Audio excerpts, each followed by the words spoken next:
Hello, my YouTube fam. So, y'all, listen, I just wanted to take a moment and share a testimony with you all. Like this morning when I was working out, I just began to think about some things, and I just felt like I was just prompting me to share this. So, y'all, in 2013, my family and I went through a fire. We were living in an apartment at that time. We had just had some people over at our house. My girls at the time were in the bed. They shared a room. And me and my husband were still downstairs. We were preparing for bed. It was around 11 at night. And we got a knock on the door. Like it was a violent knock on the door saying that the apartment was on fire. And so we had enough time to grab them out of the bed. By the time we made it to the end of the road, all 8 apartments that were attached on that particular location were on fire. It started on one in the end and it went across all the rest of them. It was an electrical fire, which we found out later on. And y'all, it was so sad because the person's apartment that it started in, they had literally just moved in a few days ago and they had a newborn baby. But everybody made it out safely.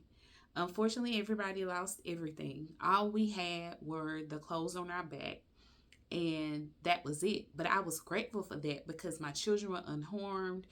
And, we were able to go to my brother's house and stay that night because he lived in the same city as us. But y'all, I want to share some things that happened throughout this process. So in 2013, I was also, myself and my best friend, we were business partners. We were getting ready to do our grand opening for our nonprofit that same week. And, she said, "Hey, do you want to push it back?" And I said, no. I don't want to push it back. Let's keep going. And so, yeah, we started this nonprofit and we provided families with food, clothing, hygiene items, just whatever they needed. If we could direct them to a job, we did that. And so we were super excited about that. And, I didn't want to push that back. But here's the funny thing. I was my first nonprofit's client because I needed clothes. And, like, it's just so funny how things happen. Because all I had was the pajamas that I had on, and that was it. And so, y'all, I remember us doing that grand opening. I had 2 pair of jeans, 2 pair. And I was alternating those 2 pair of jeans until I could find some more. We were waiting on money from Red Cross and just, trying to maneuver through all of this. But what I realized in that fire situation, God was doing some things in me. And I wanted to share some of those things here. So I was the type of person that if it wasn't a name brand purse, I didn't want it. If it wasn't name brand shoes, I didn't want it. And I spent a lot of money on materialistic things. So I did the same thing in reference to my children. They had the beautiful dresses from dealers. I spent all this money, and in a matter of seconds, everything that we had worked so hard for to build, it was gone. When I say nothing survived, nothing survived. We had nothing. Y'all, I had so many shoes. I had them in one closet. They were in another closet. I had shoes to go with every single outfit, expensive purses, expensive shoes, expensive clothes, all of these things. And now let me tell you, I am completely different. After that fire happened, my mindset shifted. It shifted from stuff to thank God my family is still here because it could have went another way. And so at that time, that's when I started prioritizing my family.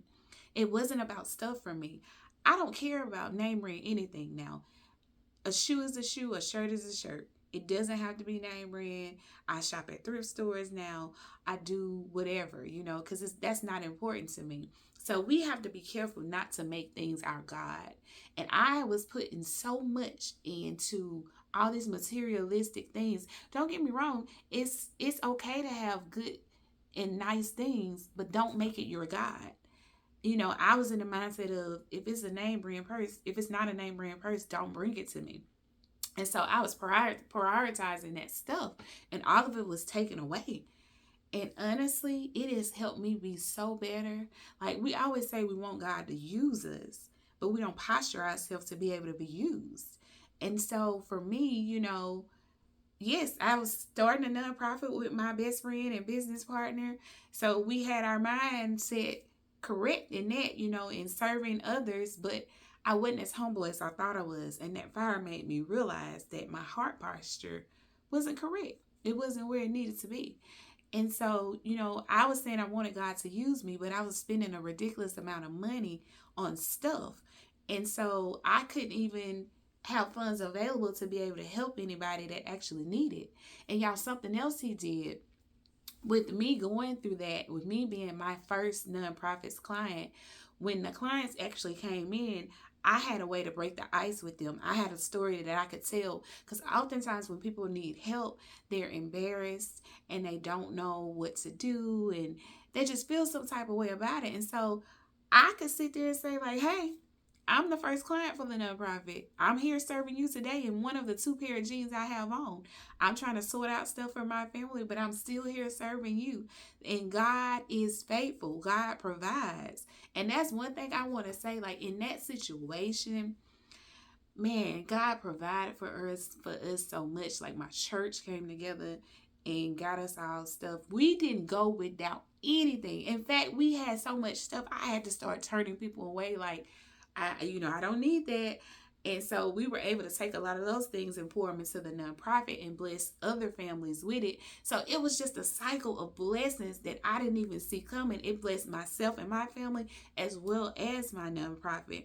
And a lot of times when things happen, you're devastated, you're frustrated, you don't know what to do, but you got to look at the bigger picture of what God is doing in that moment. And so, y'all, when those clients would come to the door for the nonprofit, I was able to share that story and say, hey, I'm no better.